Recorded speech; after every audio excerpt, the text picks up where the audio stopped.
Hello my friends. Today we are going to speak about multi-level listening part 4. In this part we'll listen to a conversation about several places. A map showing these locations is provided. As you listen, carefully follow the descriptions and mark each location on the map with the correct number. Pay attention to details like landmarks and directions to help you pinpoint each location accurately. This exercise will test your ability to understand directions and descriptions of locations. You will hear audio descriptions of different places shown on the map. Pay close attention to prepositions of place like near, opposite, between, and cardinal directions and landmarks. Mark each location on the map as you listen. What do these kind of exercises give us? First, develops listening comprehension skills. These tasks hone students' ability to understand spoken language in context, focusing on specific details and extracting key information from audio. It is not just about hearing words, but understanding their meaning within a spatial framework. Next, improves map reading skills. Students practice interpreting map symbols, scales and layouts, enhancing their geographical literacy and spatial reasoning abilities. This goes beyond simply memorizing locations. It's about understanding spatial relationships. Next, enhances inference and deduction skills. Often, the audio descriptions won't explicitly state the exact location.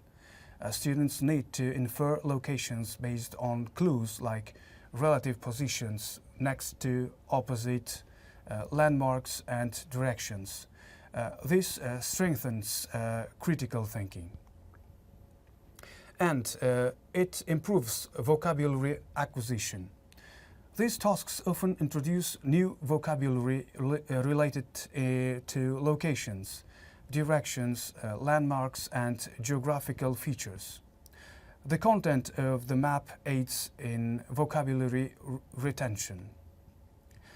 In the fourth part of the listening section of the multi-level exam, students are asked to find the location of the building or area shown on the map. To achieve a higher score in this question type, students are required to have a good knowledge of the English translations of words related to locations. In this type of question, students are mainly required to clarify two aspects in depth. The first is location. This refers to how an object or a building is connected to another place. And the second is direction. It emphasizes in which direction to move in order to reach a certain place. The most popular words used to determine the location are near, in front of, next to, beside, across, from, between, and etc. The most popular words used to determine direction are turn right, turn left, go straight on, travel northwest, east-west, and etc., go past, along, and so on. Also, the most important thing to consider is that when you say a place or address, it is located in one of the four directions: north, south, west, or east. When you say you are going north, you always move up according to the map shown on the paper. When you say west, you have to go left. When you say east, you have to move right. And when you say south, you have to move down. Under each given letter on the map, a certain location is hidden, and the candidates are asked to find only 5 of them. In order to confuse the students or candidates, the number of letters on the map will be more than the number of answers required. In addition, a conversation about places that are not on the map or not asked for in the question can be observed for a while in order to distract the candidates or students. In this case, it is necessary to listen carefully and filter the information that is being said excessively. Most importantly, you can easily take notes in the question booklet provided to you in the exam, especially in the map question type. If you mark each place that is mentioned for yourself, you will be able to quickly identify the redundant answer options. When time is given to review the questions, first pay attention to what information is on the map, how the roads are named and where the buildings named on the map are located. Because the information clearly shown on the map will help in finding the answer to the question. Before you start working on the questions in the book, make sure you know all the following words and phrases.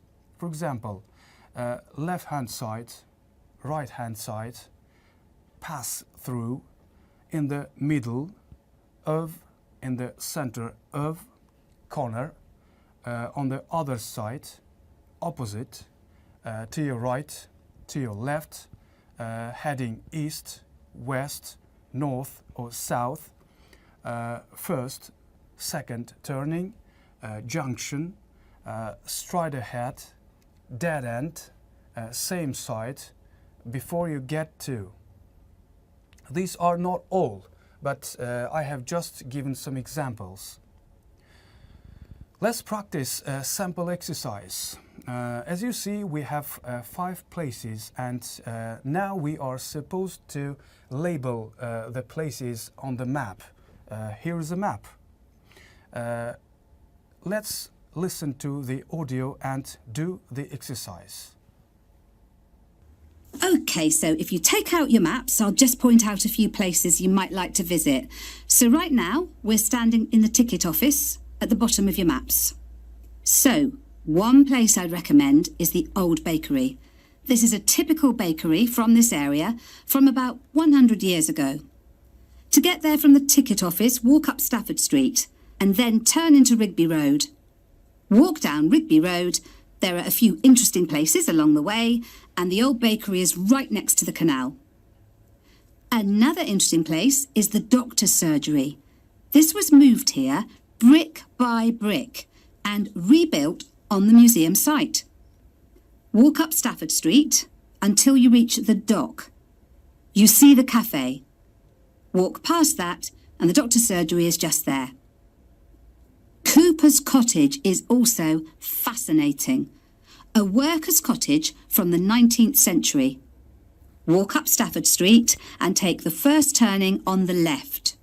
The road curves round to the west, then south as it climbs Jack's Hill. You'll pass a few little houses on the way up, and Cooper's Cottage is right on the summit of Jack's Hill.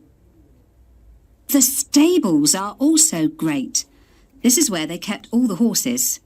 Again, walk up Stafford Street to the dock and turn right. Walk round the dock till you get to the canal, then cross the bridge over the canal to reach the stables. Also, be sure to visit the old school. So, walk northeast up through the museum, and it's not too far. The old school is right on the corner of Stafford Street and Rigby Road. Now, one other thing that I need to mention. Dear friends, this is the end of the audio, and I hope you have finished doing this exercise. If so, let's check your work. So, Old Bakery is C, Doctor's Surgery is F, Cooper's Cottage is A, Stables is H, and Old School is E. Let's try another exercise. So as you see, again we have 5 places: sign-in office, gallery, key box, kitchen area, and staff notice board. Our task is to label these places on the map. Listen to the audio and do the exercise. Now, before I finish today, I wanted to help you find your way around the museum. When you start next Monday, the first thing you'll need to do is sign in. Come through the main entrance and you'll see the main staircase straight ahead. To the right of this is the statue of the horse, and just behind that is a door. Go through that, and that's the sign-in office. Now, on the first day, you'll be working in Gallery 1. You'll find this as follows. In the central courtyard area, close to the entrance, there's a large chest where visitors put donations for the museum. The door just behind that leads to Gallery 1. The workshop you'll be taking part in starts at 11, but if you want to go in earlier, you can get the key and let yourself in. The key box is quite hard to find. Walk behind reception, and it's between the large gallery and the bookshop. I haven't mentioned breaks and lunch, etc. Unfortunately, our cafe's closed at the moment, so your best bet is to bring a packed lunch. We tend to have our sandwiches in the kitchen area. Go round the reception desk and you'll see a small circular cabinet. The door to the kitchen area is just behind that. Now, every day we put up notices about what's happening in the museum. Your supervisor will brief you, but if you want to check up on details, look on our staff notice board. This is in the corner of the play area, at the back, on the wall of Gallery 3. If you have any questions, I'd be happy to help. So this is the end of the exercise. Let's now check your work. So the sign-in office is C, gallery is B, key box is H, kitchen area is D, and staff notice board is G. Dear friends, if your answers are the same as those shown on the slide, then the exercise was completed correctly and accurately. To develop this success, you will need to work on yourself again and again. I wish you good luck. I appreciate your focus and time. Goodbye.